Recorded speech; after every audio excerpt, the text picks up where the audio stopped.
Hello, everyone. Good morning.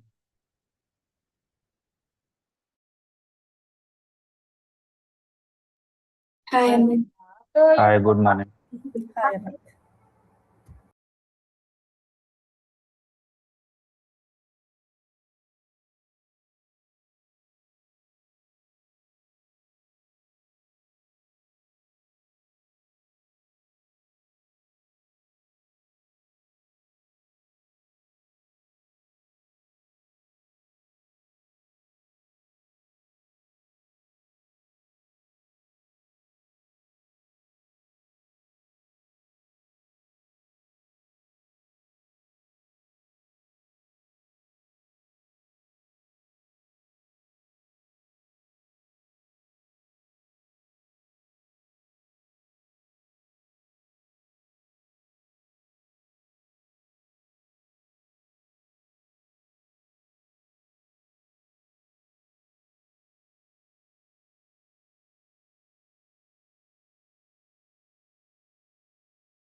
Uh, Team, let's wait for 2 more minutes for other people to join, and then we'll start.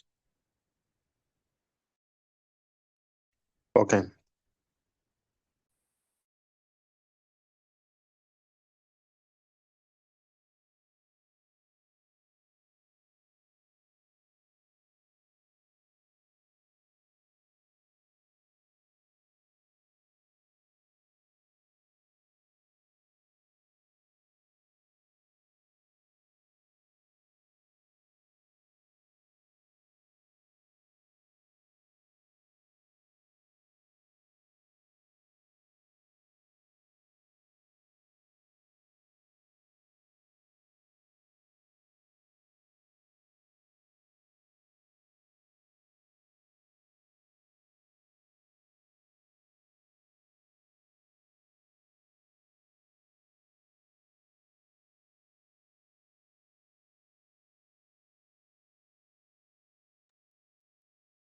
Okay. So before we start the topic, so any questions, any clarification required from the topic which we have discussed yesterday? Anything?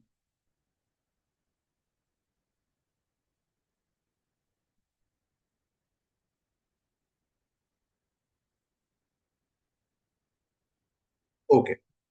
So Yes, yes, yeah, Ajay. yeah. Actually, yesterday we told that. So when we suppose we customer any client, if we got any SR or anything, something is there, no Mm-hmm. SR or something. So we'll give the document to the senior officer. Documentation. Not for the S. Any For KYC, any EDD. KYC Yeah, for EDD, not for the SAR. for ED. Yeah, Yeah, for EDD, if we identify any risk in customer's profile, first we need to give the assessment to the MLRs. Yes. yeah. Yeah. So ED for ED only. Yeah, Okay. for EDD. Okay. Okay. Yeah. So that is the question only, right? So yes, yes. Okay. Okay. All right. So now one of the trainee reached out to me for some clarification on some questions, so let me just explain those. So in my day-to-day activity as an analyst, if I review a case and determine it is a high risk, should I initiate ADD immediately, or does it first needs to reviewed by the level 2 and MLRs. So see, for in KYC, there is no level 2 or other levels for there is only checker and maker process. There is no level 1, level 2, level 3 part. All right. Now, second one. Here, when you find any red flag in customer's profile, so there are some primary red flag and secondary red flag.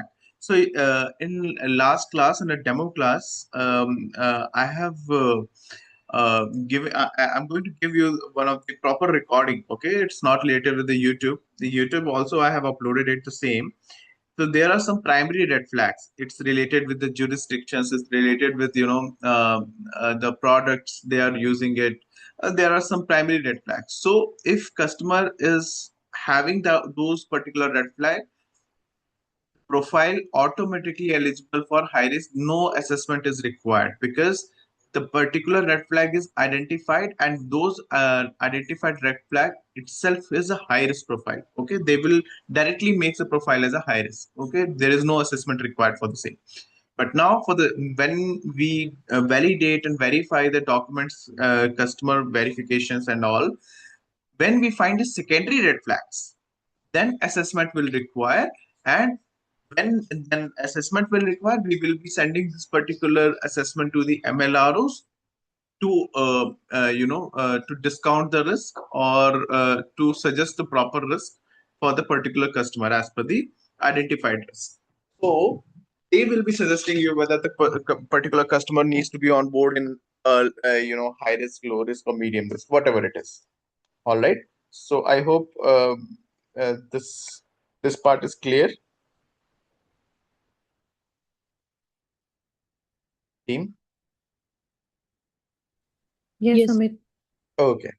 Now, second one, in your example, if a customer is classified as high risk, but has had no adverse media for the past 5 years. Is EDD still required? So this particular judgment, this particular thing, your responsibility is just to make the assessment, like what kind of criminal activity he was involved into, what is the tenuity, when he got convicted, when he got, when he released, when he's completed his sentence, everything. You just need to provide proper assessment on the certain red flag which you have identified. For example, if you have taken adverse media, that is it. All right. Now you are only recommending. Okay, you are only making assessment. You are not recommending any risk category to the management of say MLROs. No, MLROs will review the assessment and they will be checking whether it's their responsibility to categorize the particular risk for the customer, whether to high, low, medium, whatever it is. Okay, I hope it's clear now. Yes, Amit.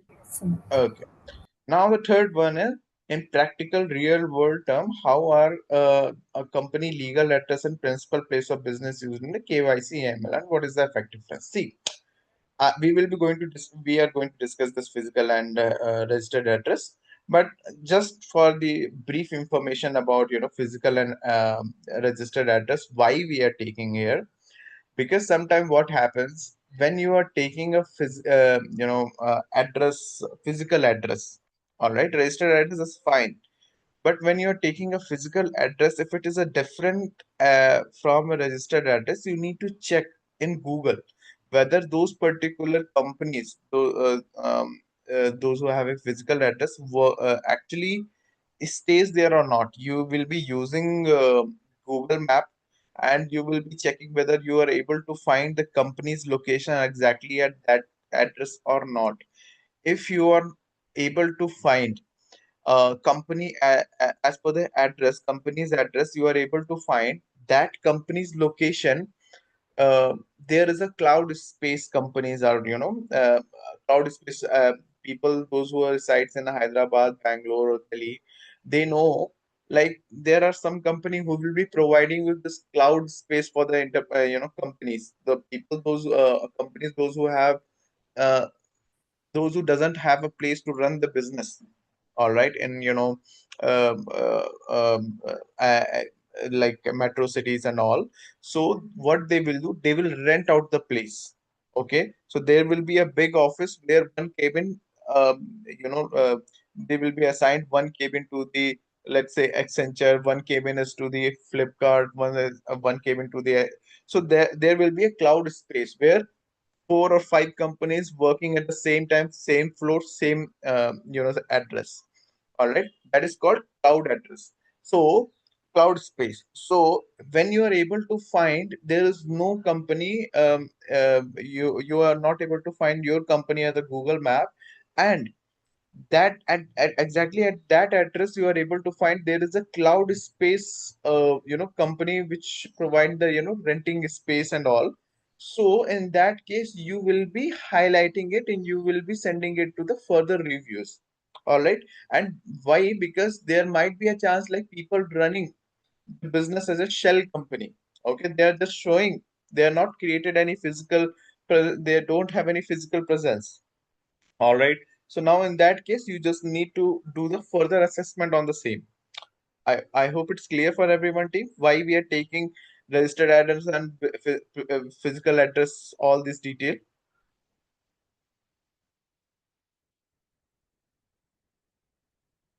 It's not clear.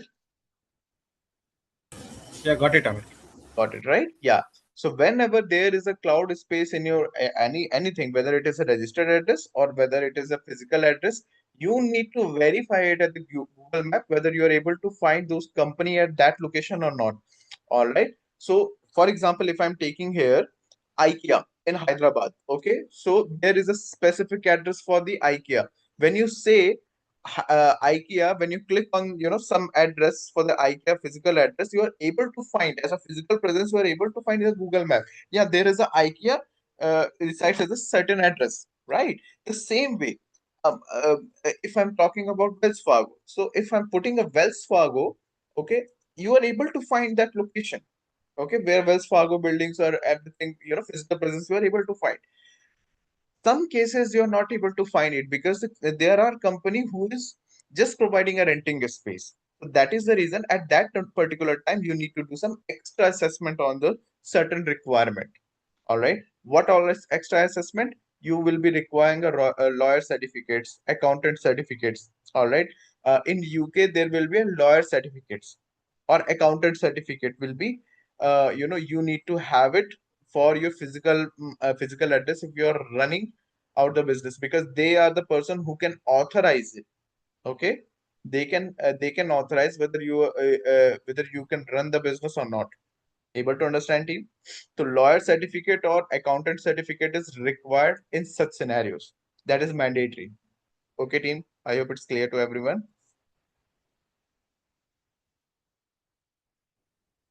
Yes, Amit. Yes, sir. Okay. By any which ways, we are going to discuss the main difference Uh, between the y- registered. y- y- Yes, yes. uh, yeah, Amit. Will legal address be a company or individual both or? No. So legal address, obviously, legal address is companies and both. What is legal address exactly? It is all about the registered address or your permanent address. Exactly. I'm talking about. Okay. So legal address is like what address you are getting in your Aadhaar card, that called legal address as per the individual. And same way, if we are talking about the company, it will be a registered address or incorporation address. Okay. Okay, okay. Yeah. And physical address, what is the difference? Physical address or business address or headquarter address, it's nothing but it's the same only. So whatever address, I mean, where the company is carried out their primary business. Okay, they have registered. Let's say, for example, I have registered my business in Hyderabad, but I have seen there are a lot of openings. There are a lot of market. I am able to find in let's say Gurgaon. Okay, so I have opened my business headquarter established in Gurgaon. All right, now Gurgaon is my business address, and my registered address will be Hyderabad, where I initially incorporated or registered my business. Able to understand?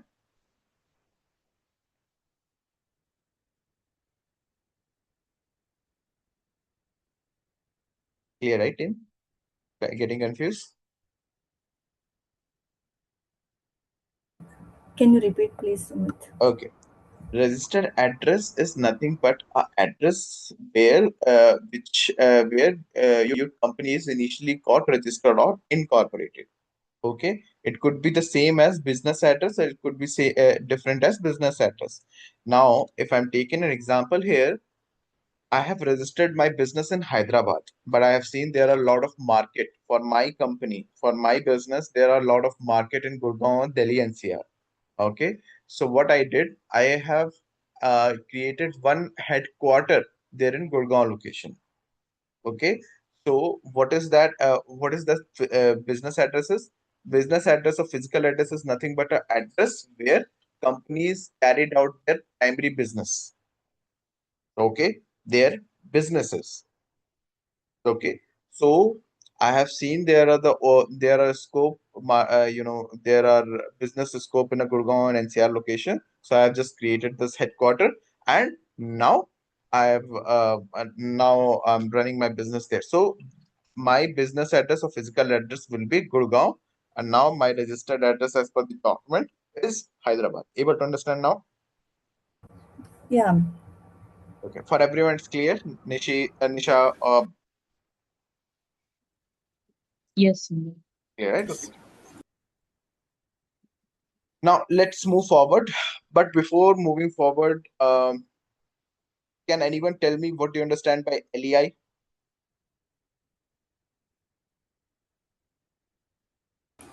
Anyone? Yeah, so it's legal entity identifier. So it is a unique alphanumeric identifier of 20 characters Correct. used by the bank to identify the any entity. Any entity involved in financial transactions. Yeah, in financial Yes. market. Correct. Oh, perfect. Perfect. Thanks. Thanks. Aman. All right. And can anyone tell me the type of CDD? Only type of CDD. Not need, no need to explain. Only type of CDD. A basic due diligence, simplified due diligence, enhanced Perfect. due diligence. Perfect. Now tell me, if I'm, we are onboarding a customer. All right, we are onboarding a customer, and uh, and that particular customer is a proprietor. Okay, a normal business person, a proprietor, a normal proprietor who is just running a small business of your, let's say, garage. Okay, like a vehicle garage or something. They are just normally running a business. What type of due diligence you will be doing for this particular, or applicable for this particular customer? After doing the basic due diligence, if there's no risk or low risk involved, we'll continue with the simplified due diligence. Perfect. Yes. Yes. Perfect. Thanks. Okay. Now, okay. And can anyone tell me what is the threshold? What do you understand by the BSA But Act, and what is the threshold limit for the cash transaction as per the BSA? but Amit, business is always high risk, right? No, no, Nisha. So until unless there is a no risk category, if see, Okay. l- for example, if I'm taking here, let me take an example here. A small, business, a retail business. There, a person who is just, opening a small restaurant, or you can say, um, what do you say, a normal food truck. They're running a food business. On the food truck, they're just only providing the fitters as snacks, something like that. Okay, their daily income is round of 1,500 to 3,000. All right. Now, how do you think this will be considered as a high risk if the transaction, if the profile, if everything does not gives you any kind of red flag in it? Because when we are saying about the high risk, there must be a high risk flags. Okay, and what all the high risk flags are? Flags could be high risk business such as real estate business, or a customer dealing with the oil, crude oil business, and that is also having a relationship with the Iran or Russia. All right, such business, Yes. such companies, and companies those who are dealing with the dual codes, dual business, such as the company involved in the pharmaceutical, as well as they are also involved in this drugs, like this heroin and different type of drugs. All right, they are also involved in this Okay. particular. So these type of companies comes under high risk. Okay, until unless you are able to find, this was a small proprietor. Okay, so until unless we are able to find there is any flags, we are doing just normal due diligence for those particular entities. Okay, Nisha. Okay. All right, great. Okay, now, yes, so my last question, about the BSA. uh Let me reframe it, my question again. So what is BSA, and what is the threshold limit for SAR decided by BSA?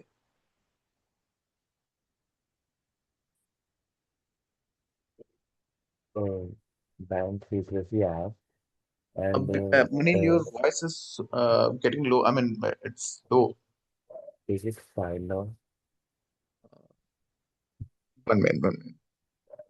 My mic. Yeah, okay, tell me. Is it Munil. fine now? Yeah, yeah, now it's fine. Yeah, Bank Secrecy Act, and for any transaction which is 5,000 USD, Mm-hmm. uh, uh, SAR should be raised, Yeah, or if it is suspicious. yes, correct. So that is the part. Okay, so as per the BSA Act, financial institution needs to file SAR for any activity which exceeds 5,000 USD, and that is one suspicious one. Okay, then only you just need to file SAR. And for the cash transaction, it will be at 10,000 USD. Okay. Great, great. All right. Now, let's move forward. All right. So, uh, okay.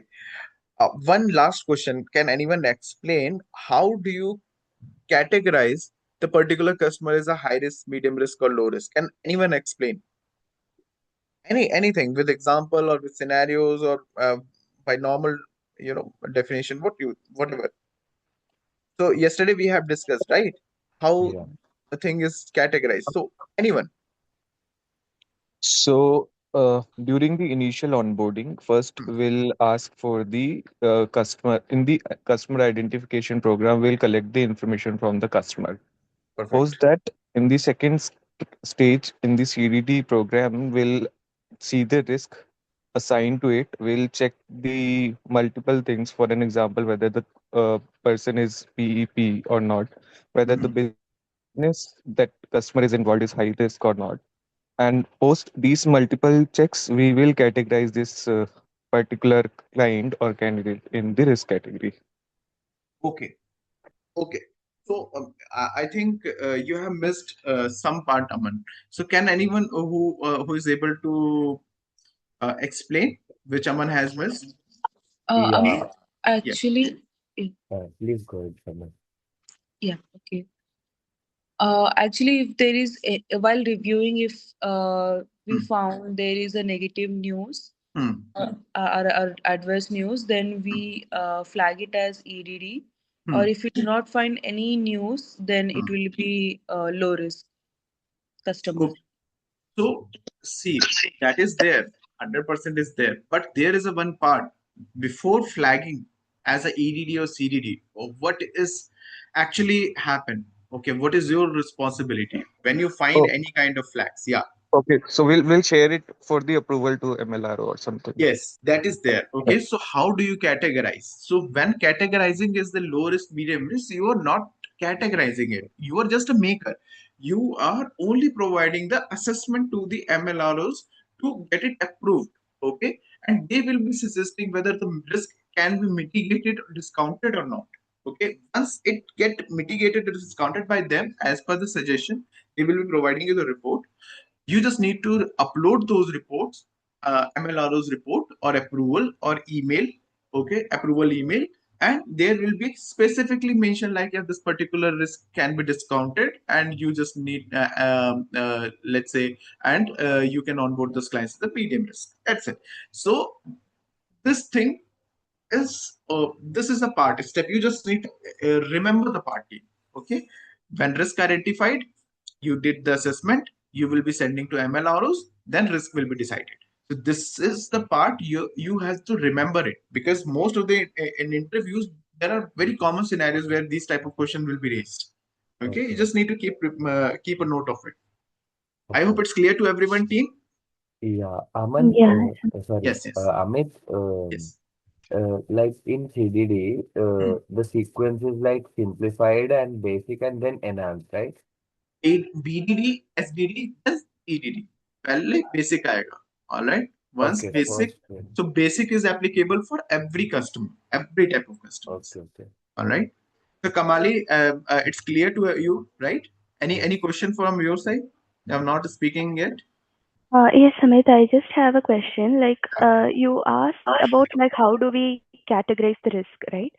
Yeah, On how high or on what medium basis and it is considered as base yes, high risk, low risk, or medium.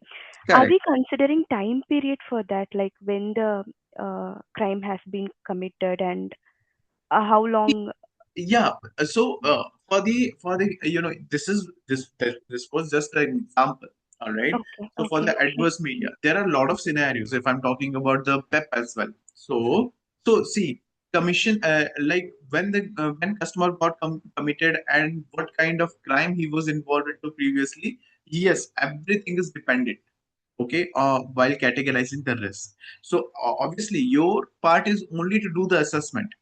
You are not the person who will be recommending or directly deciding the risk category. Okay, Kamali. Okay, okay, All yeah, right. got it, So Amit. your Yeah. responsibility is just to provide the information like, yeah, which type of criminal activity that customer falls under, what kind of what is the time period of he is not been involved into any of the crime and all right, or whatever it is, whatever the scenario. All right, you just need to provide the proper assessment. to the MLROs to get it approved. Once they approve it, then only you will be going to onboard the client. While while uh, categorizing the particular customer as a EDD, medium risk, or sorry, high risk, medium risk, or low risk, as per the MLRO suggestions. That's it. Okay. Okay, okay, MS. Got it now. Thank you. Okay, perfect. So, team, please do not hesitate to ask or your doubt, because we are just 10 people. All right. So, I want everyone to be interactive in this one. I don't want you to lose any of the concept. If you're not able to understand, let me tell you. Let me explain you. I don't want to, move topics forward without explaining things. Okay, until unless you will be clear with the topic, I don't want to move it. All right, so just hold me there and let me explain those things. Okay. All righty. So let's move forward if there is no questions. Okay, so what is trade name? So can anyone heard about this particular term, trade names?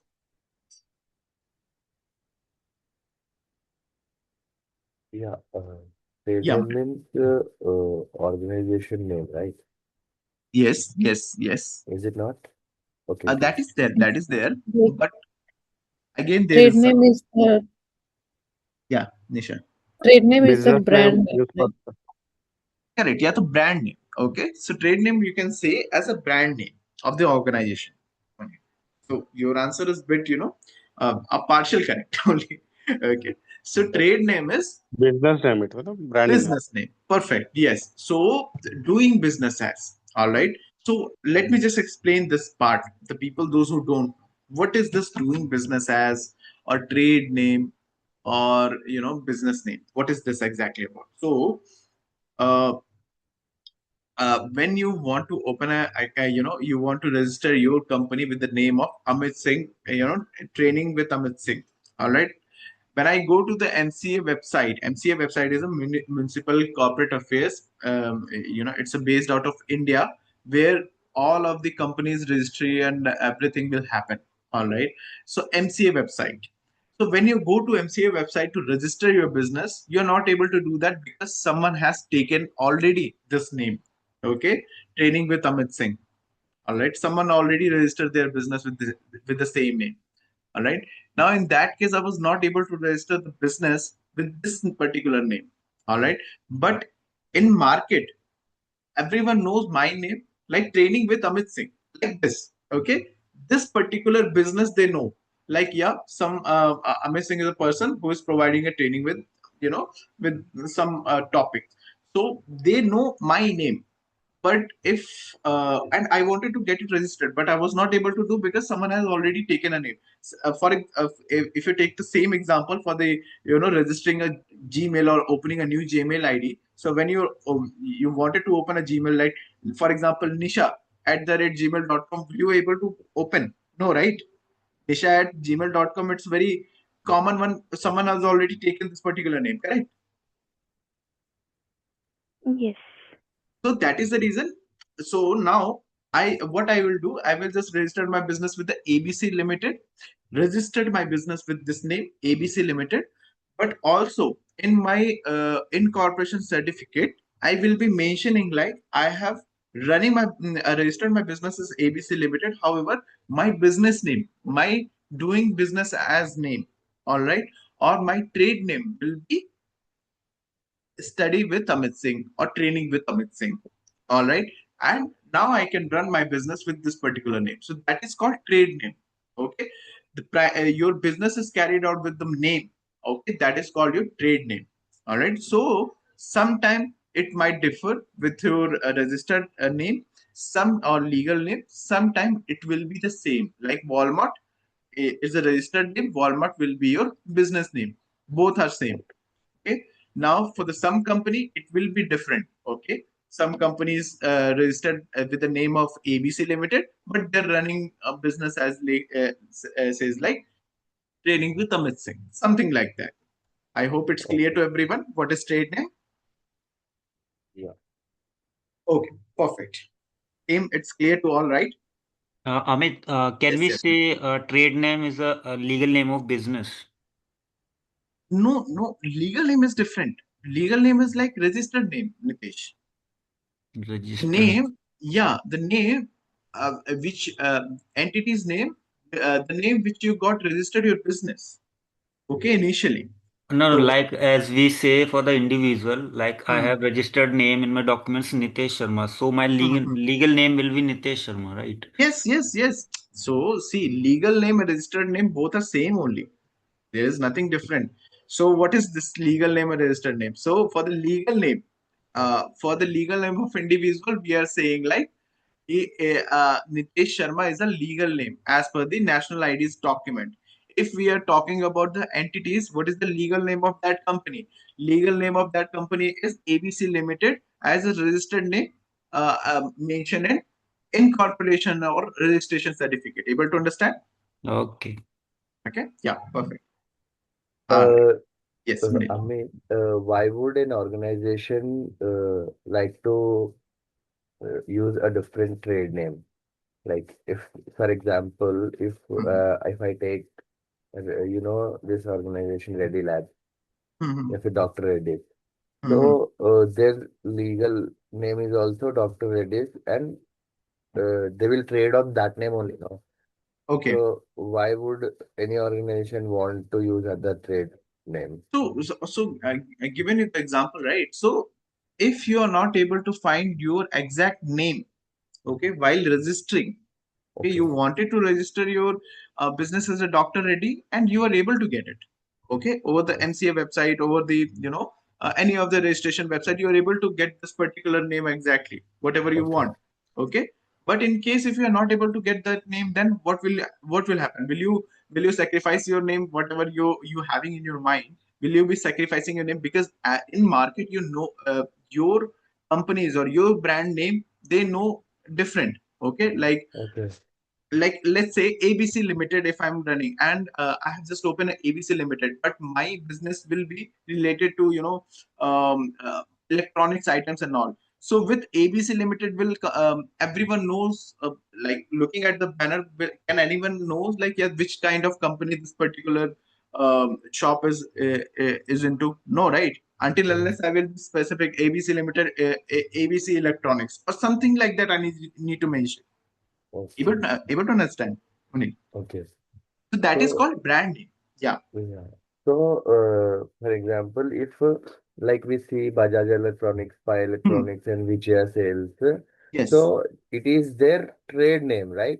Yes, it is their trade name. It could be same as a business registered name. It could be different one also, Munil. For example, Vijaya Yeah. Sales is trade name, and the same name could also be legal entity identifier name, right? Yes. Okay, Not and legal entity also identifier, can legal name. legal Okay. name, sorry, Yeah. legal name, and could differ. Yeah. Could differ also. So Okay, it's all fine. depend how they registered their business. Okay. Okay, fine. Got it, Amit. Got it. Got it, right? To everyone, it's clear, right? Because Yes, this is Amit. yeah, this is one of the main requirement in KYC. Okay, this is one of the main requirement in KYC. And whenever you are dealing with any of the entities, you have to find out the farmer names, DBA names for the particular entity for the screening purpose. Okay, so that is the Okay, reason it is mandatory requirement. I'll okay, tell you why it is important later on. So, Amit, Yes, just sir. to take a real life example to understand it better. Hmm. Let's say Domino's, in the northern part of India, Domino's is being controlled by Devyani Industries Okay. Private Limited. So, Okay. in this scenario, Domino's would be the trade name, and however, Devyani Industry Private Limited would be the legal name, Legal name, or yeah. how that Yes, it, you see, Domino's is an international brand, so there might yeah, be a possibility like, yeah, Devyani has taken franchises a and all. franchisee. Yeah, Correct. they have taken a franchisee. So we are not sure about it. So until unless we have this particular clarification, this is a particular different scenario, Aman. All right. So for the trade name and legal name, it could be very different. Here is franchisee comes up. Okay. So there is no such relation with trade name and one. So because Devyani cannot mention that as a Domino's and all, they are just taken a franchisee, and they are liable. they are liable to run their business at Domino's, not as a Devyani. Able to understand, Aman? Yeah, because ultimate beneficiary of ownership would be the Devyani in this Yes, case. ultimate beneficial owners will be Devyani as well as Domino's the stakeholders. Because as a franchisee, you have to give some stakes to the these people, to the Domino's Yeah, as well. All right. cut So to when the you dominance. yes, so when you drill down the ownership structure, you are able to find there will be a franchises part where stakeholder will be dividing. I mean, the shareholding part and will divide it. All right, in such scenarios. Got it. Okay. So yeah. Okay. Now the trade name is comes clear. Now let's move forward with legal address or domicile address. So again, legal address for the entity, legal address or registered address or incorporated address, it all same. Okay, where this particular address you are able to find the incorporation or registration certificate. However, domicile address you are able to find for the individuals. Okay, so people those who can you can call it as a home. The address you can call as a home. All right, that particular home address will be called as domicile address. All right, your permanent address, your permanent home address. Okay, so that is a domicile. That is the difference between registered as a domicile address. All right, now what is registered address? As I mentioned, registered address again, the address which is mentioned in registration certificate. All right, now principal place of business, business address, principal place of business. All right, so this particular term principal place of business is nothing but a physical address. Physical address, what is physical address? Where the companies carried out their primary business, as explained earlier. Okay, so Okay. when the companies carried out their primary business, okay, that particular place is called principal place of business. Yes, anyone, any confusion? Go again. Munil? Please go again with this one. Like principal place of business. You want me to explain again? Yeah, please. Okay. So principal place of business is nothing but a business address where companies carried out their primary businesses. All right. So Okay. for example, if I have taken here, so I have just given the example earlier, right? So I have incorporated my or registered my business, and let's say a small city, let's say Lucknow. All right. But later on, I find out my main scope, my business scope will be there in Hyderabad. All right. So what I will do, I have registered my business already. Okay, the address is there. However, I will be creating a headquarter there in Hyderabad to control all the business from there in Hyderabad. Okay, Okay. so I just so that has headquarter which is there in Hyderabad will be called as business address for me. Able to Oh, understand? okay. All right. So I hope it's clear to everyone like how the particular what is the difference between registered address and physical place of business or business address. Okay. Okay, okay. Let me know if you have any confusion. All right. So So Amit, as you said, like first you have address in like Lucknow, yeah, and after that you moved to headquarter Hyderabad. correct. So you have to again inform the like government authorities to make some changes Yes, in the address, yes, like. yes. You have to do that. You have to do that. So the register certificate is different one. Then you have to make incorporation. Incorporation certificate is a one-time certification. You're already having it, but you will be having your tax document certification. You will be having your AOAs, MOAs. All right, where this particular information you need to mention it. Okay. Got it. Yeah. Perfect. Now, what is date of incorporation? So everyone knows this is one of the basic ones. When the company got incorporated, called date of incorporation. Okay, team. Any question in this? No. Great. Now, very important question. And when I'm saying very important question, make a note of it. Okay. Yeah. When I'm saying very important, just make a note of it. Okay. Okay. Because those particular point are literally very important. Okay. Now, what do you understand by bearer share? Can I even tell anyone heard about this term? No. Okay. So let me tell you what is bearer share is all about. Bearer share is one of the share, it is as good as cash. So let me just give an example here. Uh, First, let me just tell you the definition. What is bearer share is the person uh, who is holding a physical share or owning a physical share considered to be the owner of share. It does not have any signatures, name, or any any other information related to the beneficiaries. Okay, the people those who are owning a physical share are considered to be a owner of those shares. Okay, now it is as good as cash. So if I am owning 100 rupees cash, I will be considered as the owner of share. If I'm giving this particular 100 rupees to Sudha, then Sudha will be the owner of that 100 rupees cash. Yes. Able to understand, team? Yes, sir.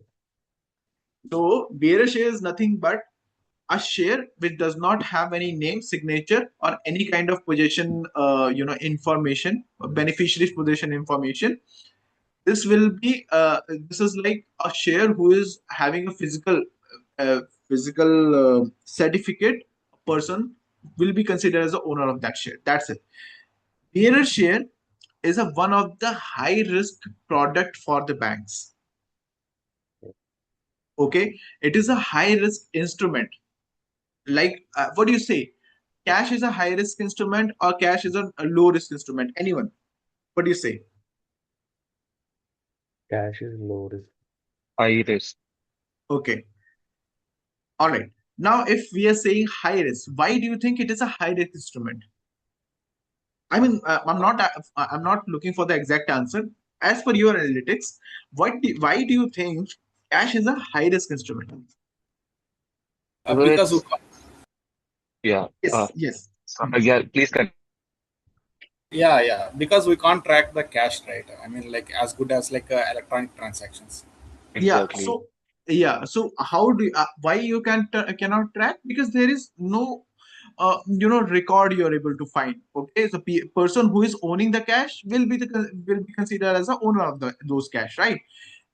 Only that person will tell you from where he got that money, correct? And that might be legitimate or not legitimate. It's all depend on their answers, correct?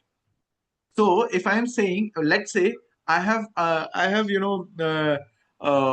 does some bribery in one of the organization. All right, let's say 10 lakhs rupees I have taken it. All right, and that 10 lakhs rupees I have just start spending. 50,000 I have just given to this particular person, that person, or maybe I've just start depositing that particular 49,000, 35,000 like this in my account. Let's say 5 years I will be doing the same thing only. Okay, just depositing it. All right, now will you able to identify? You or no, like I'm just depositing the cash. You will be asking, like, okay, Amit, you're depositing the cash, from where you get the money? All right, so I just mentioned like I'm just running a small business, and from there I got the money. That's it, and that is a small amount. Will you go and drill down further my my justification? Will you go and do the assessment on my justification? No, right? Because I'm just depositing 25,000, 35,000, or 40,000 maybe every month, which is a very normal, right? Able to understand? Does that particular cash hold any name, any signature, any possession, possession information for the beneficiaries? No, right? You're able to, yeah. So that is the reason cash will be always considered as a high risk to the financial institution. This is a high risk instrument for financial instrument. Whenever there is any cash deposit with a large cash deposit, let's say 10,000 USD, you have to find out, you have to provide the proper justification report from where you got this particular money, because 10,000 USD is a big amount as per the financial institution. And that is the reason, as per the BSA Act, we have set this threshold limit as a 10,000 USD or more than that. Able to understand, Okay. team? Yes, Amit. Yes, sir. Now, the same way, it is as good as cash. Okay, bearer share, we can issue a bearer share of 1 million USD or maybe 2.5 million USD. we can share the this particular part because this is my company. I can share a bearer share. I can issue a bearer share, correct? And the person who is actually owning the bearer share will be considered the owner of share. Now, with if company any of the company is issued a bearer share, will you able to actually identify who is actually owning the company? Will you able to identify until unless you have a proper proof like this particular person is owning a bearer share, but it might get changed again, right? Yes. So you are able to understand ownership might get easily transferred from me to Kamali, Kamali to Aman, Aman to Nitesh, Nitesh to Shabnam, Shabnam to Kamali. And it happens, right? Today I will be declaring my company's ownership. Like I have 25% stakehold. Okay, currently as a bearer share, I'm holding it 25% stakehold currently. All right. Next day, I have just given my shares to Kamali. So will you, as per the legal laws and regulations, if anything goes wrong in that particular company, will you able to catch me straight away? No, right? You will be just normally asking whether you are owning that bearer share or who is owning. Correct? Yeah. Team, able to understand. Yes, So Amit. when bearer share comes into a picture, it is very difficult to identify who is the actual beneficial owner for that particular company, and that is the main reason bearer share will be considered as a high risk instrument because it does not having any kind of name, position, or any kind of signature in it. All right, and I can easily move those particular piece of paper from one jurisdiction to another jurisdiction and do the money laundering activity easily. I can do that. Okay, I can liquidate that particular share anywhere in the world. Able to understand, team? You getting Yes. my point? Yes, Amit. Yeah. Right? So if I'm giving another example, I've just created a shell company where I've just done a lot of you can say a fraudulent activities, money laundering or hawala kind of activity. I have generated a lot of revenues. All right, now what I did, I just created a bearer share. Okay, and those bearer share, I have issued a bearer share and I start giving this to the particular stakeholders. What they did, they will be just moving this particular bearer share to some countries where terrorist financing can happen, where I'm just supporting to the people those who are violating the human rights and laws. All right, so I can do that easily. Able to understand? Or maybe I can just now normally do the money laundering activity to for the black money, hiding the black money purpose.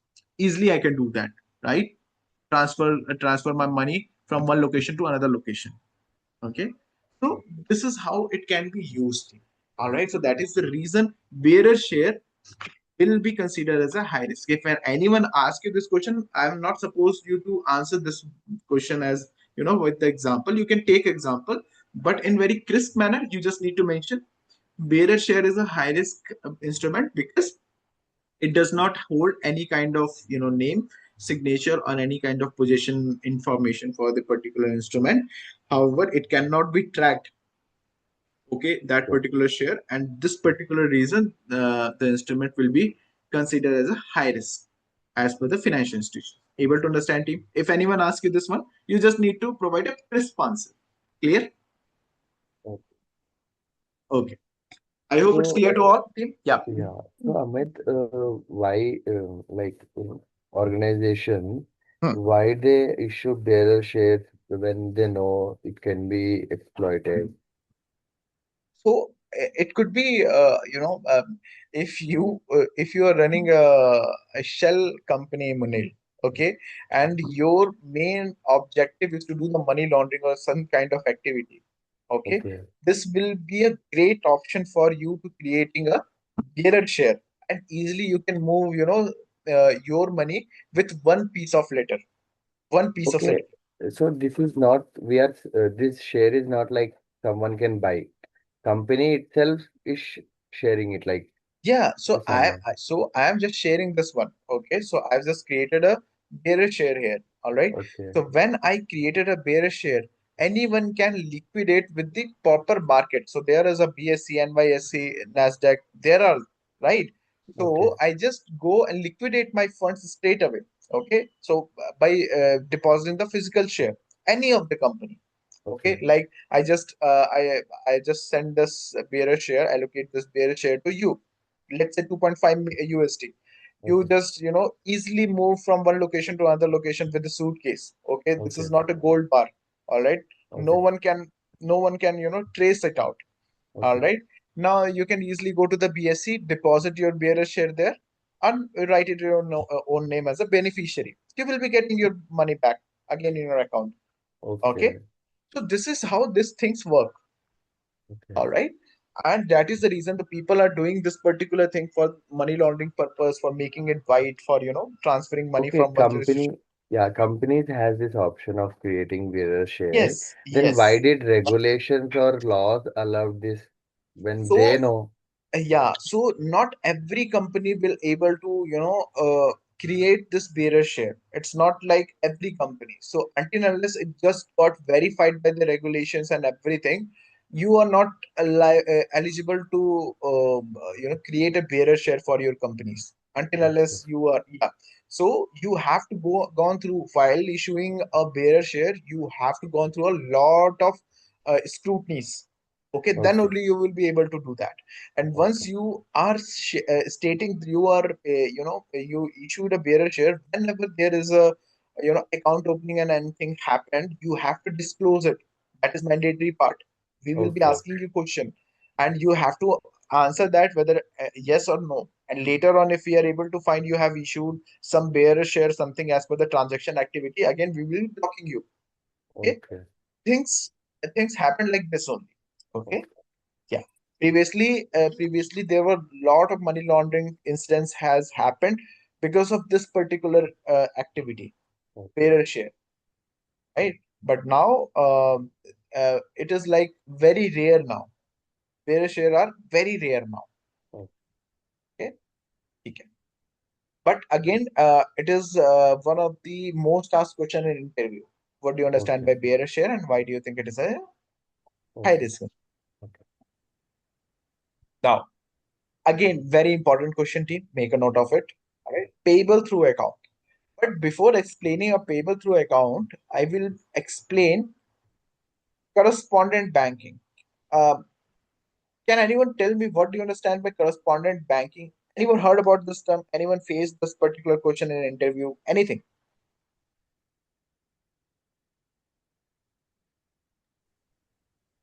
So Mm. correspondent banking is like suppose one bank like SBI has to send the money to the another company, another country, but they have not the physical branch in that country. So what they will do, they will uh, contact international bank like Mhm, Bank of America mhm. to send the money to the another country. So Bank of America will send the money to the another country. So in these situations, Bank of America will be a correspondent banking bank. Perfect. Yes, yes. Perfect. Yes. That is there as a correspondent banking. Okay. So let me just first let me just give you an example, and then I will give you a one-liner definition. One-liner definition. Okay. So when you search for the correspondent banking over the Google, you will be having a paragraph. Okay. Okay. So I will give you one-liner definition. This is very crisp. Okay. Okay. Now ICICI Bank. Okay. So let's suppose visited. Meghna is a ICICI bank. Okay. And she has visited to Panama location. Panama location. Okay. Now in Panama location, she is in need of money. Okay. Okay. ICICI Bank does not have any branches in Panama location. Okay. Now she is in need of money. How does ICICI Bank facilitate 500 USD? Let's say she is in need of 500 USD. Okay, 500 USD. Okay. Now, how does ICICI Bank facilitate Meghna for five with a 500 USD? Forget about the travel card and all. Okay, just forget about a travel card like she is having a travel card, Visa card. Forget about it. All right. let's say 500 USD she is in need. Okay. Now, how does ICICI Bank will facilitate 500 USD to Meghna in Panama location? So this is the part, as already Nitesh mentioned. ICICI Bank reached out to the one of the bank, which, let's say, one of the bank, which is say JP Morgan. Okay, it's a one of the correspondent bank. What this JP Morgan bank will do? JP Morgan reached out to the bank based out of Panama location. Okay, let's say Panama Bank. Okay, Panama Bank is a one of the bank uh, uh, based out of this location in Panama. Now, ICICI Bank reached out to JP Morgan Bank and states and asked like, can you send this 500 USD to my customer in Panama location? Will you having any connection there? JP Morgan says yes, I am having a connection with Panama Bank. If you want to send this money, I can facilitate this particular service to you. Okay. Now, what ICICI Bank will do? ICICI Bank send this 500 USD, debit this 500 USD from uh, Meghna's account and send this to JP Morgan. JP Morgan. Okay. Where this particular money in JP Morgan, in which account JP Morgan gets this 500 USD? That is called payable through account. Payable through account. This particular account, which is maintained by the correspondent bank to facilitate correspondent banking services, called payable through account. Okay, the account which is maintained by the correspondent bank to facilitate correspondent banking service, called payable through account team. Okay, now 500 USD deposited in JP Morgan's PTA account, payable through account. All right. Mm. Now 500 USD will be again, they had debited 500 USD and deposited it to Panama Bank. Okay. Now ICICI Bank sent a letter to Meghna like, we have deposited your 500 USD to Panama. Please go and collect your money. All right. Now Meghna reached out to the Panama and done this transaction. Okay. She has just directly go provide the ID and debited it directly 500 USD. This is called correspondent banking services. So if for the definition, what is that? Correspondent banking service is a service which facilitate domestic bank domestic bank to do their transaction in foreign countries in foreign countries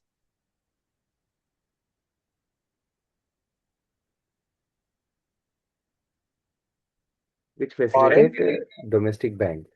yeah, foreign countries with the help of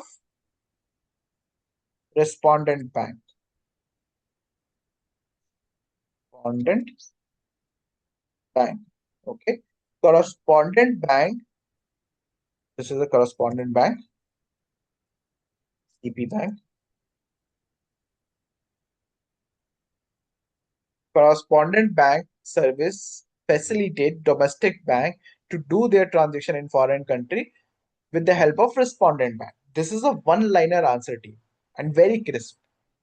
In interview, if you answer this way, you will not be getting a secondary question in correspondent bank straight away. Able to understand? Once again, repeat this definition, Yes. please. So correspondent bank is nothing but a service which facilitates domestic bank to do their transaction in foreign country with the help of respondent bank. Okay. Okay. I hope it's clear to all team. What is correspondent banking service? So Amit, Yeah. Yes, Nitesh. like JP Morgan have already a branch available in that country, Yeah, so there they might be will a not possibility. reach out to the Panama Bank, Panama right? Bank. Perfect. Yes, they are not reaching out to the Panama straight away. Okay. So Good. here, if JP Morgan also there in the Panama location, so the correspondent bank will be acting as a JP Morgan, and also respondent bank also considered as a JP Morgan itself only.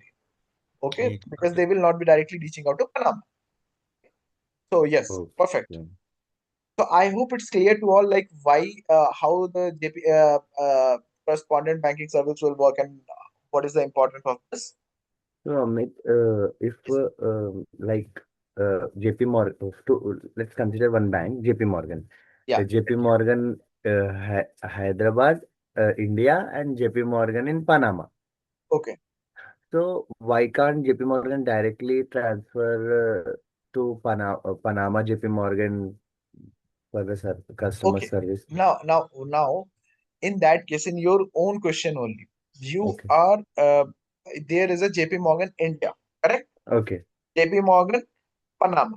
So there Okay. is there is no scenario of correspondent bank service involved because JP Morgan both located in domestic and foreign country respondent bank, Yeah. correct? So now in this particular case, what will happen if in case ICICI Bank in India and ICICI Bank also present in Panama will uh, does this actually require for the JP Morgan? No, right? No. They can easily transfer this money to the this particular bank because they know like that this is our customer, correct? Yes. So until unless they don't have any branches there, Okay. domestic bank doesn't have any branches, it, this particular service not required. Okay. Okay, yeah, that's about it. Great. Okay. Got it. Any other question? Are you clear, right? Yeah. Any other question, team? Meghna, Nisha, Hirod, Ajay. So, Amit, No, no, no. uh, like bank transaction from ICICI to JP Morgan. So Hmm. that is called payable through account, even Account. JP Morgan to Panama Bank. Yeah, so that is not payable through. So what is payable through account? So the money which is deposited in from domestic bank to JP Morgan, okay, this money where this particular money got deposited in payable through account. Okay, this account is specifically called as payable through accounts. Able to understand? Yeah, so normally these like domestic banks reach out to the international banks to help them make the transaction. Yes, perfect. Okay. Okay, mostly you will see these kind of transaction and swift transaction. So the people those who are working in bank, they know like, yeah, we are sometime asking for the correspondent bank name, correspondent IBAN number and all right. So those people knows. So whenever there is a swift transaction happen and there is no branches available in that particular jurisdiction, we will be asking for correspondent bank as well. Okay. Yeah, that's all So about it. sorry, Hmm. in this example, Yeah, payable through account is Panama Bank, right? correct. Okay. No, payable through J. account is not bank here. So account Okay. which is maintained by the correspondent bank Okay. is Okay. called payable through account. Okay. So there are some kind of accounts like saving accounts, current accounts, why the individual they are maintaining it. If for bank itself for providing a services like for the tax and all expenses all, there must be some account, right? They will be creating where they just debit those particular account and do the these kind of Hmm. like, yeah, you can pay the bills, you can pay salary account, whatever it is. There must be some account, right? So Yeah. for correspondent banking service, they have created a separate account which is called payable through account. Okay. Okay. I hope it's clear now. Yeah. Okay. To everyone team, it's clear, right? Yeah, just to make it clear Yes, for yes. me. So let's say for ICICI, JP Morgan has one payable through account. Mhm. Let's say for SDFC, JP Morgan has another payable through account for SDFC Bank. So Okay. whenever they'll make the transaction, they'll use their assigned payable through account to continue with the transactions. Aman, sorry, I didn't get your point again. Can you repeat again one more time? Okay, so let's say ICICI Bank Hmm. needs a corresponding banking services to make the transaction to Yeah. another country. Okay. And when, let's say, ICICI Bank reaches out to JP Morgan says that we need your services to make the transaction, and then JPMC says that, okay, I we will create one account for you, which is going to be a payable through account, and we will Hmm. continue to maintain it. Whenever you need our services, we'll just use your account, and this account is assigned to you. Yeah. And all the KYC will be done for the ICICI Bank on behalf of JPMC will be done for this payable through account. Would that be the case? No, no. So table through account is not like for any specifically we are creating or a correspondent bank creating for every kind of customers. So it will be kind of a pool account. Okay, so every money will be getting deposited here. So if 500 USD is deposited by the ICICI Bank on a date and the name with the Meghna, they will easily get identified. Yeah, this particular money will be requested by the ICICI Bank. This 500 USD will be requested by the ICICI Bank on this date, and they will be ICICI Bank will be giving you this particular information. We have done this transaction on this date with this particular amount with the name of Meghna's name. All right. So this particular part, it will be automatically declared by the ICICI Bank in reference, and with the reference only they can easily identify particular transaction and do the transaction. Able to understand, Aman? Yeah, this part is clear, but let's say if see, because there are a lot of customers are on off or outside India for ICICI Bank. Let's Let's say one yes, is in Panama, another one is in a different country, hmm, and ICICI has to do two transactions. yeah. Would JPMC maintain the same payable through account for these two transactions? Yes, they are maintaining payable through account for the same only. Only the Yeah, time, because time will be differ, right? Doing transaction, correct. separate transaction. If I two customer wants this money at the same time, so 1 minute earlier I have sent Meghnas. Second later on second minute I will be sending to the Aman. All right. Now there is a two time, but the two different individuals with a different amount. It could be a different account. It could be a same amount, but the time will be different, right? Yeah. So for JPMC, there's one account Hmm. where they are maintaining each and every transaction details Yes, they are requested from maintaining it. the by the ICICI Bank. Correct. Yes. And So pay. yeah, Yes. So okay. payable through Uh, account always be act as a pool account. Okay. So sorry, just one last question. And let's Yeah. say in this current picture, as a JPMC, if I am, let's say if I am maintaining Hmm. corresponding banking services, for Hmm. a JPMC, if let's say another customer is HDFC Bank and Hmm. HDFC is also requesting some money to be transferred to multiple folks. Hmm. So will I need to create another separate payable through account for HDFC Bank, or will I maintain the same account Same account which I'm only. No, no, using for ICICI as well? same account only. And there will be mentioned like, yeah, the particular money is credited from SDFC now. Okay, for Okay. some So in that this case, particular. Yeah. okay, so which means like it is for an anti-money laundering purpose, it would be very difficult to, gauge Yes. which money is coming from where and where So it is. that is there. So it will be very easy to track it down, okay? Because we have direct connection with ICICI and SDFC. We will be direct connection with those particular people or those particular bank to get the information. But the main part here in correspondent banking services, it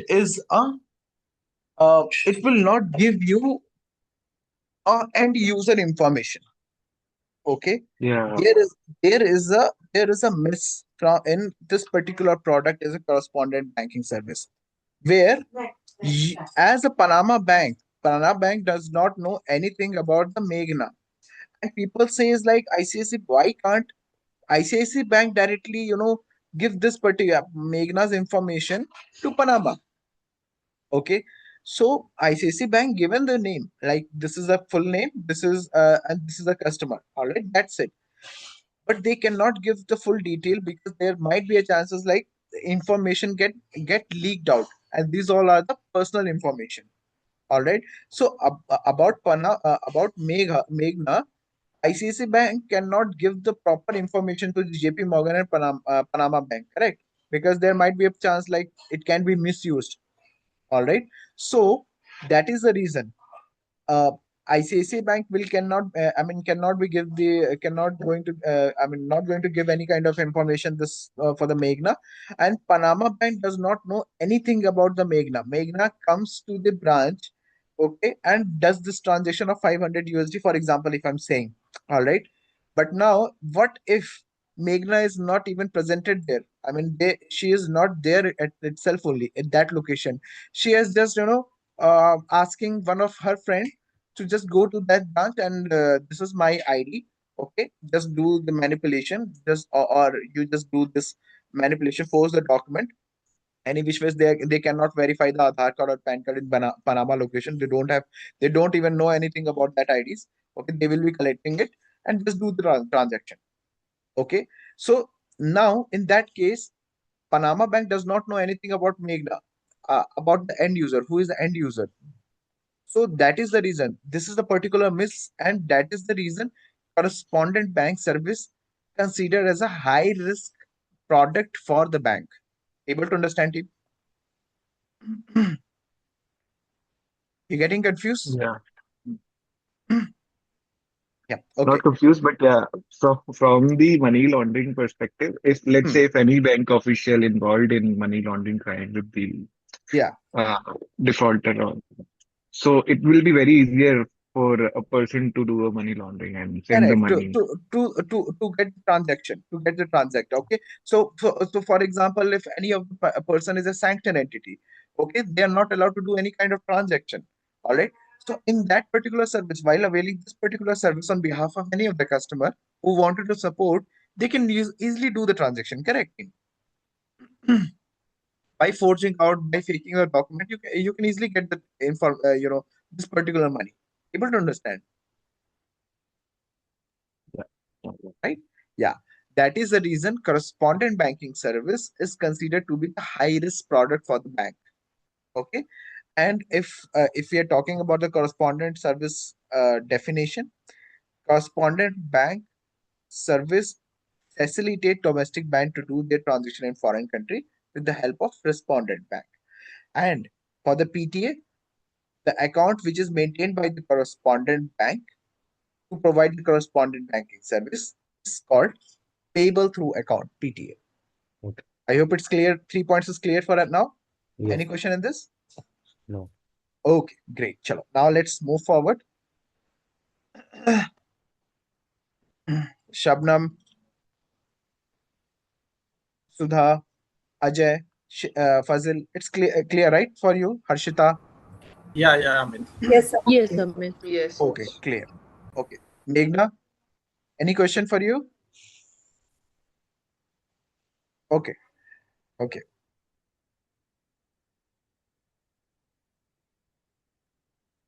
कभी कभी ये सुबह सुबह की class लेने पे अच्छी खासी भी नींद आती है हमें. Sometimes I also used to feel this thing. So sometimes what happens now? So when I mean my shift is very 6:30 early in the morning. So what happens now? So I did uh, in my previous company and role. So I did rotation shift like night shift, day shift, or afternoon Okay. shift. Everything I did right, and now and mostly they will be assigning me night shift because I was very comfortable to do that because no one is looking around you to what you're doing. There is no management at all, right? And the manager, those who are there, they're also gone for sleep also. So so we have a lot of free time there in the night shift. So what happens now? So I just very used to it for the night shift. And after 3:30 I will not be there on the floor. 100% I will be go to the nap room and I'll take my sleep any which ways. Okay. So when I joined Wells Fargo, they they actually given me this morning shift, 6:30 shift. So I have to wake up early in the morning at the 5:30, and this US people this US people schedule a meeting at exactly exactly at the 7 o'clock. Okay. And सुबह सुबह वो पढ़ने का ना वो दिमाग ही नहीं चलता है तो पढ़ाई क्या होगी. So it was like very drowsy moment for me. I mean, बाप रे. So uh, I know like it is very difficult for you too as well, but try to focus, team. Okay, if in case if you are feeling drowsy or sleepy, no, so just let me know. I'll give you a 10 minutes break. You can have tea, coffee, whatever it is. Again, you can come back. Chalo. Okay, so till now, whatever we have discussed, I hope it's clear to everyone, team. Okay. Okay, so if there is no question, let's move forward. And team, whatever we are discussing, please make a note of it. I want you to make note of it, okay, on laptop or maybe on the notebook, whatever it is, and please revise it because this is a mandatory part which I'm going to give you, and whatever the important part I'm discussing here, you need to have it should be very clear concept with you going forward as well, because uh, 50 or 70% question will be asked from these particular scenarios only. Okay, and later on they will be jumping on what kind of day-to-day activity, what is the steps, what all scenario based question they will ask. We will be discussing going Okay. forward all those things, but 70% you can clear from these kind of basic things only. That is the reason I wanted to focus on this specifically. Okay. ठीक है. Now, there are three terms: tax resistance, tax avoidance, tax evasion.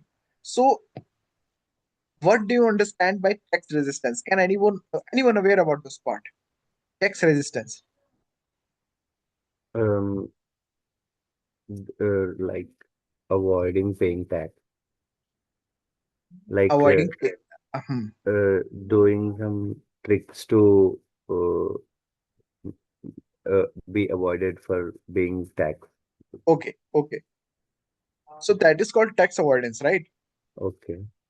Now, what is tax resistance? I know this all term seems very similar, right?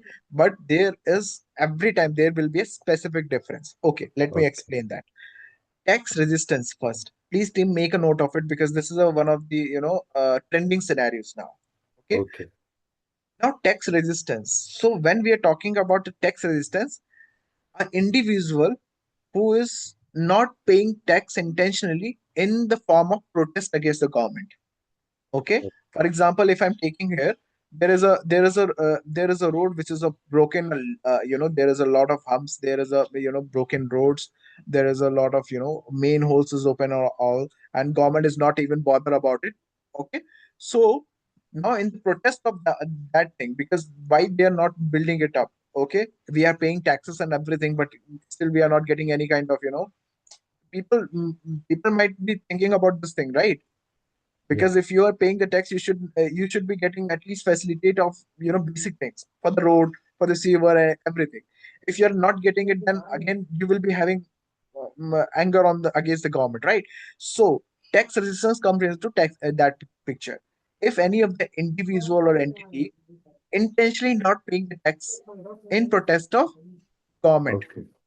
Mm. Okay, so that is called tax resistance, not paying taxes intentionally uh, in the protest of government.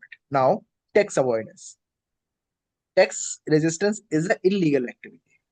Okay, Okay. not tax avoidance. Tax avoidance is like you said, avoid the tax, your tax obligation by using policies, government policies, and all. So you have seen, right? Previously, when there was no new tax regime was introduced, we used to fill it out our tax details like, okay, we will be having this home loan, insurance, and everything to get it minimized. That tax obligation should be minimized, should get minimized, right? We will be declaring those things so that we will be getting at least some rebate on the tax part, correct? Yeah. So those rebate, if we are using some government policies and schemes to minimize our tax obligation, those particular part is called tax avoidance, and tax avoidance is legal one. Okay, team, because we are using government policies and schemes to minimize our tax obligations. Okay, Only that government schemes and policies. government in schemes and policies, yes. Oh, Okay, like insurance, you have taken insurance, health insurance, you have taken electric bikes and cars, you have taken a home loan. Okay, so for that you will be having a tax rebate. oh, Okay, I hope it's clear to all team. Any question in this?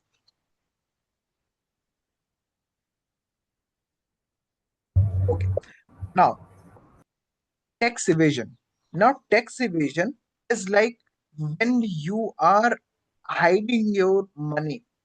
Okay, straight away you are hiding your money uh, in and by using any kind of method, whether it is moving out your cash from one location to another location, or make it white, or a hawala, or any kind of business where you just making it white without disclosing your actual earning. That is called tax evasion, because you're intentionally not paying taxes, and you are whatever the earning you are getting from any sources, you're not disclosing it to the financial institution. You're just sending those money to any of the other location and make it white and get it to your account, purposefully. So that Okay. part is called tax evasion. I hope it's clear to all team. Any question in this? Yeah, Tax. Amit, can you define tax evasion in definition? Yes, tax evasion is nothing. So there is no definition specifically, Okay. Munil. Okay, you just need to, give this particular example. A person who is intentionally not disclosing their actual source of funds or source of income, okay, and not paying tax, and any kind of activity, they are just involved in such activity where they Uh, just hide their actual income straight away. okay. Okay, that is called tax evasion. Okay. Okay. Yep. I hope it's clear to all team. Any question in this? Just one real life example if we take. Let's For say example, yes, yeah, yes. yeah. So let's say if a salaried person is showing fake rent receipt, Hmm, hmm, hmm. and would that be considered under tax avoidance or tax evasion? The fake rent Tax. is fake rent receipt. You are showing it, so obviously that will be a tax evasion only. Okay, that's not under tax avoidance. Okay, No. okay. So yeah, Yeah. because any which ways you are faking your documents, right? That I have this much expenses. Yes, So you're paying this much of expenses and all, right? Any which ways that will comes under tax avoidance. You're taking it, government policies, but okay. you are forging it, right? You're Mhm. submitting the fake document So without both spending he a is single penny. doing Yeah, avoidance and evasion. yes, evasion. Both are coming into this picture. All right. And the second one, if I'm taking here the second scenario, you have seen the raid movie, right? Yeah. I don't know whether people have seen this. That particular raid movie where that particular MLA, based out of Lucknow, that is a real instance. Uh, He has just have this much of money without disclosing it to the government. Okay, in his house itself only, with the gold bars, with the money, real cash and all, right? They have not disclosed it. So all those black money is, all those particular activity where they are not disclosed it comes under tax evasion. Okay. okay. Yeah. Okay, great. Uh, so, team, I think I'm getting a lot of response and acknowledgement on the topics. Very less responses. So I think we need a cup of coffee or tea. So let's go for it. All right. Let's take a 10 minutes break and come back exactly at 9:36. Will that be okay for everyone, team? Yeah. Okay. Okay, team. So let's take. Yeah. Do not disconnect the call. We will connect by exactly after 10 minutes. Thanks.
All right, team. Hope everyone's back. Yes, sir. Yes. Great. Yes, sir.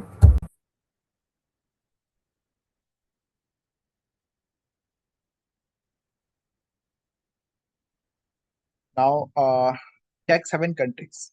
Okay, so again, Tech 7 countries are the countries those who provide a minimum or zero tax rates, such as Switzerland, Luxembourg, UAE, Panama, Cayman Island. All right, these particular countries specifically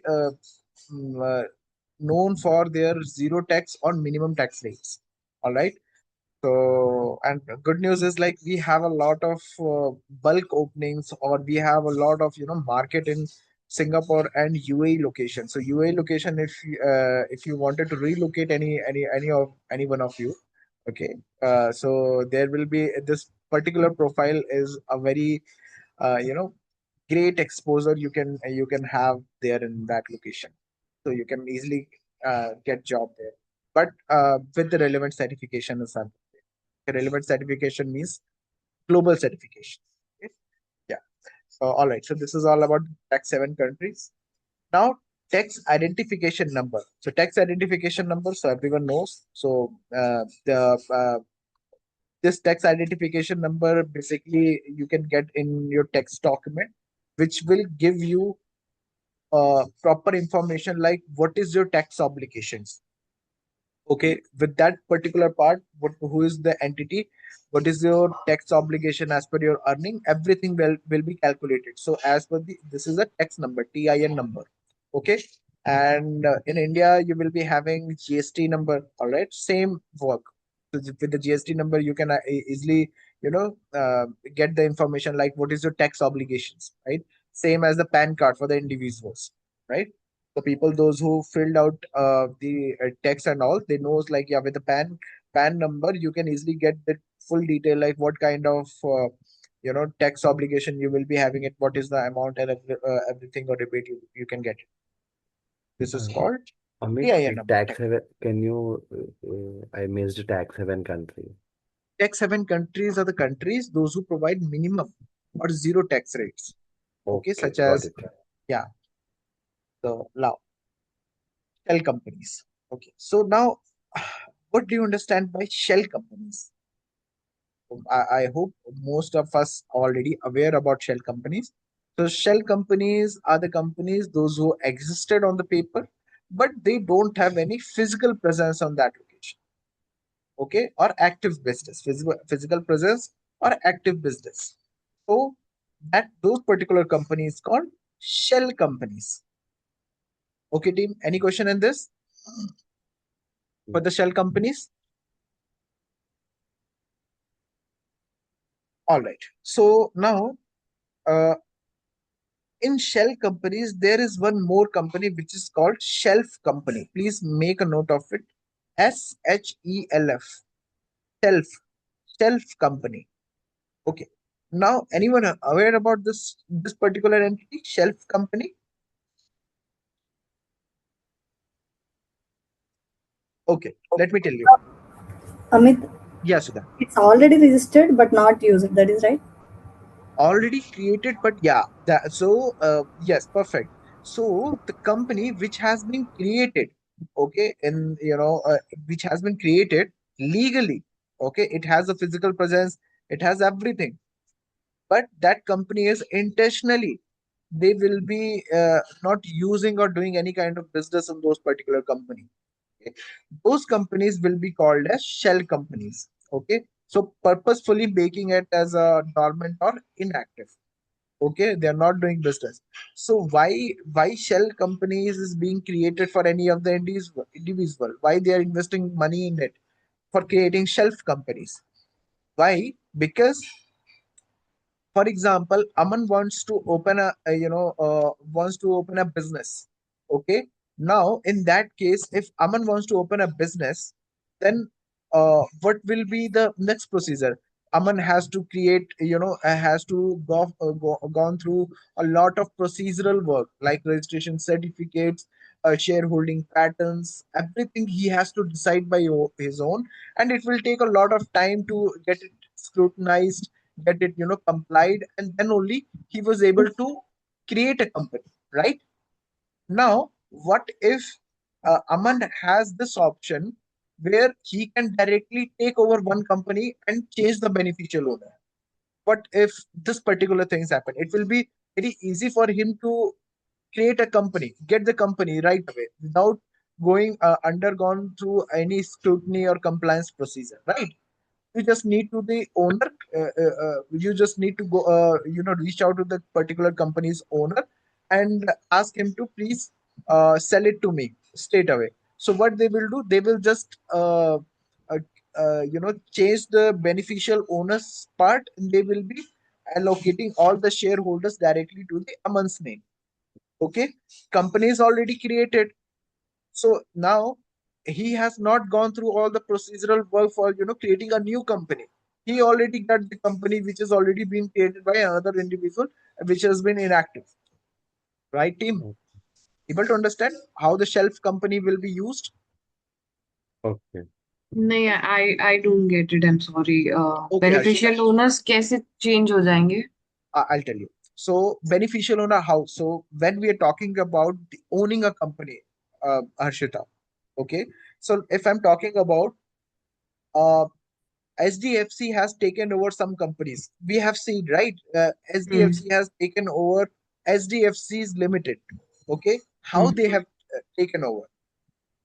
So Merger and acquisition yes, होता merger है. acquisition is there, but merger acquisition happens on the beneficial owner side, right?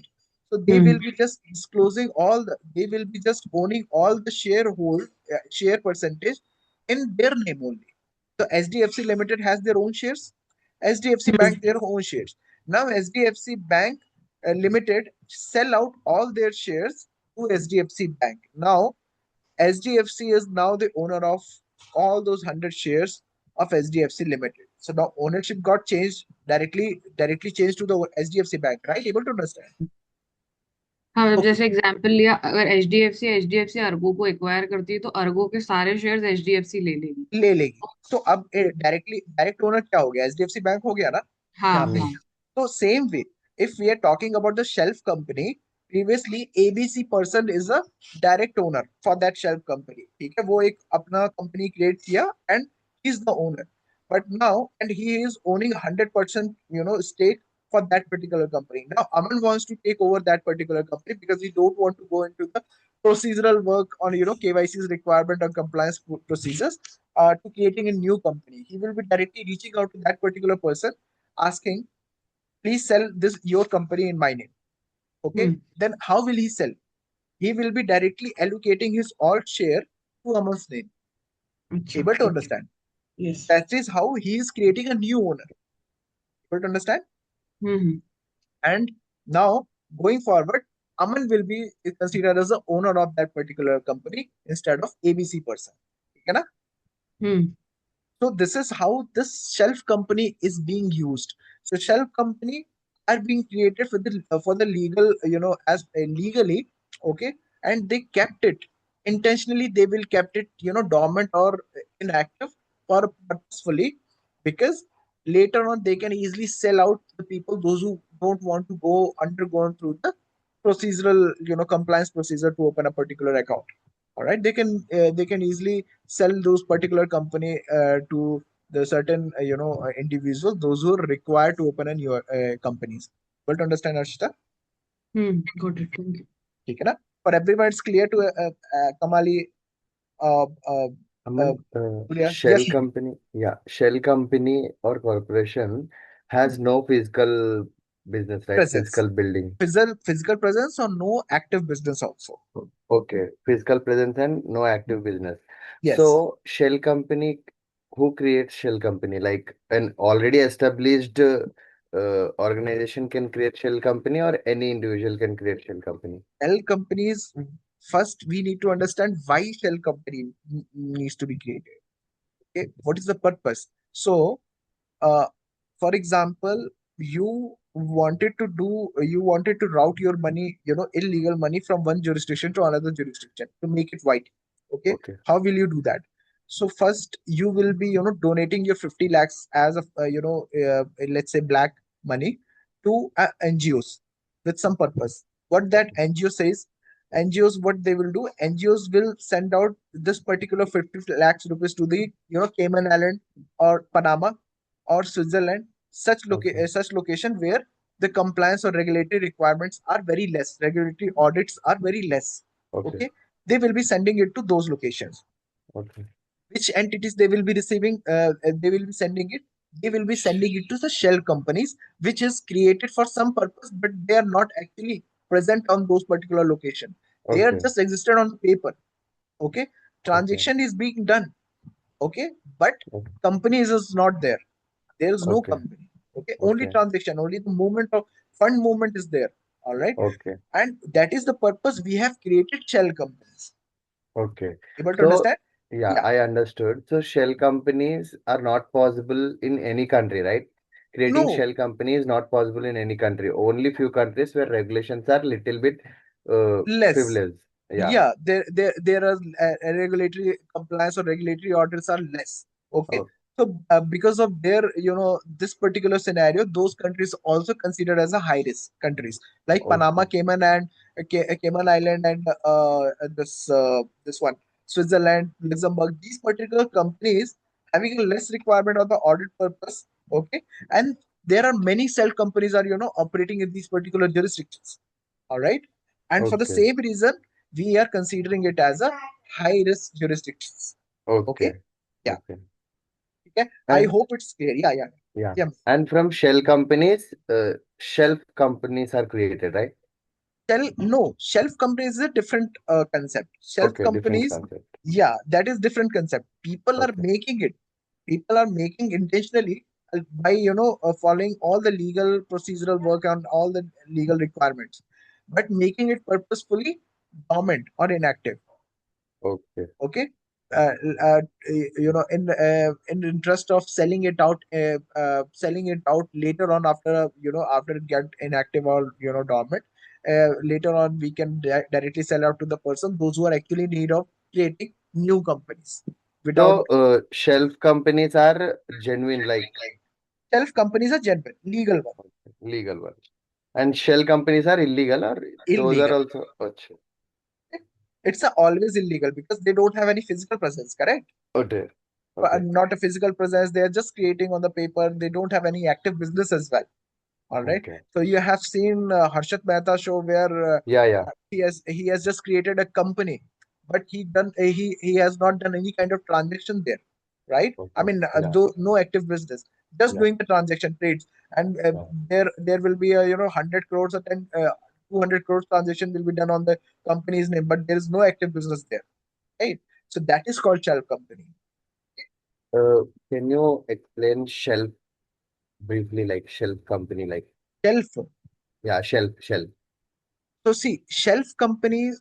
So that's what I'm telling you now. Shelf companies are the companies which has been created legally, and which is got dormant or inactive.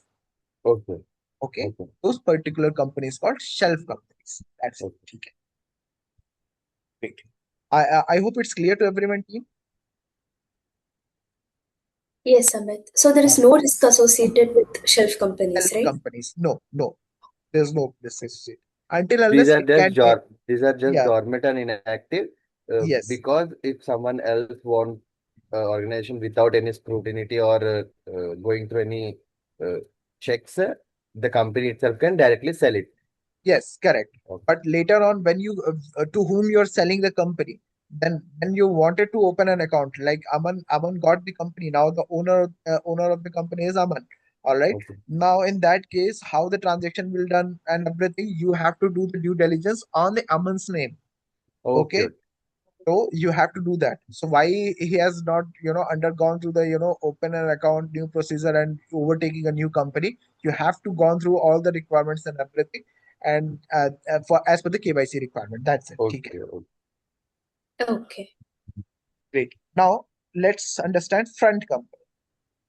Okay. Now Amit, I front. have one question. Yeah, Nitesh. So when like a self company, So they registered on the government authorities or not? They will be registered on the government authority. I'm telling you, right? It is a legal one. Okay, so they are only inactive, like, but Yeah, they they will be registered as just well. kept as yeah, they will be kept as inactive or dormant only. Okay, but Got that is a legal one. Okay. All right. Now, friend companies. Now, friend companies. Let me take an example so that you guys easily able to understand. I wanted to do some some illegal activity. For example, I have lot of connection to sell weeds and all right. Now selling out a weed with creating a shop and directly selling out the weed, do you think it is a legitimate business? No. No, right? You cannot sell weed or heroin or any kind of drugs open market, because that is a illegal business for as per the government rule, correct?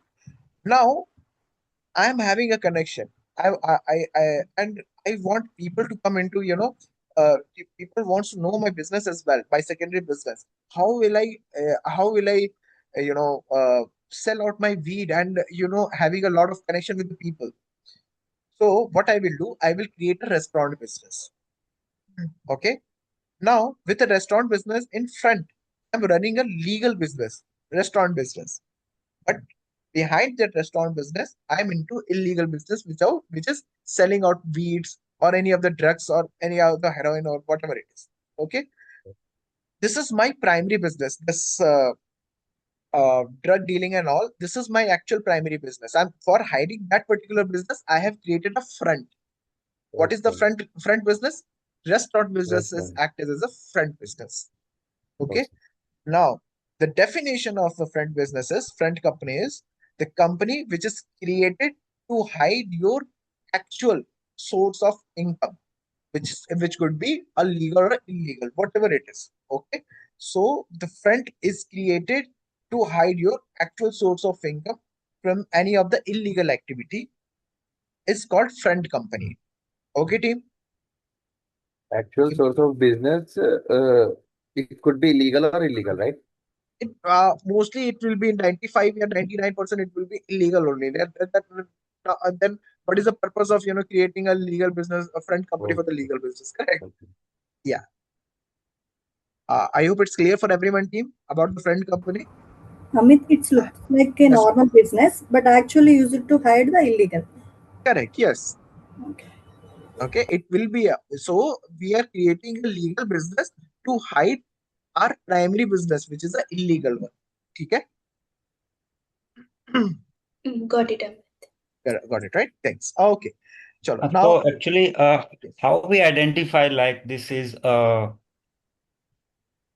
what, like this is a front company or a shell company? Yes. So that is a great question, Nitesh. Here, if we are talking about the front company, so for example, if I'm saying here, you have created a restaurant business stating uh my daily income or my threshold limit for the company for daily transaction will be, let's say, uh 20,000 or 25,000 or maybe let's say 1 lakh rupees in a day.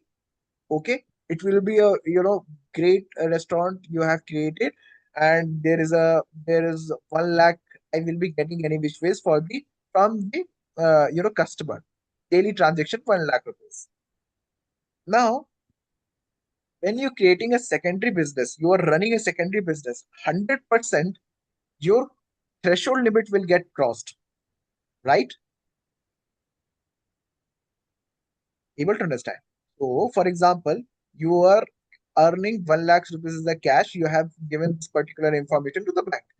Now 1 lakh rupees cash from the restaurant business, but you are creating a 2 lakhs or 3 lakhs rupees as a in secondary business, which is selling out the weed, heroin, or any of the drugs materials, right? Uh, So now, what do you think? You will be your threshold limit will automatically get crossed, correct? As per the bank rules and all, it will automatically get crossed, yes. correct? Team, you're with me. Yeah, yeah. All right. Okay, this is the last topic only. That ownership and all I will be discussing in next Okay. class. All right. So when we are talking about this part, threshold limit increased. Okay, they crossed the threshold limit, which means it's a trigger for a financial institution. Okay, so we have to again deep dive into the verification part, and we have to ask this particular reason why the particular transaction is being done, from where you get this much of money, and can you show us a bill or any of it.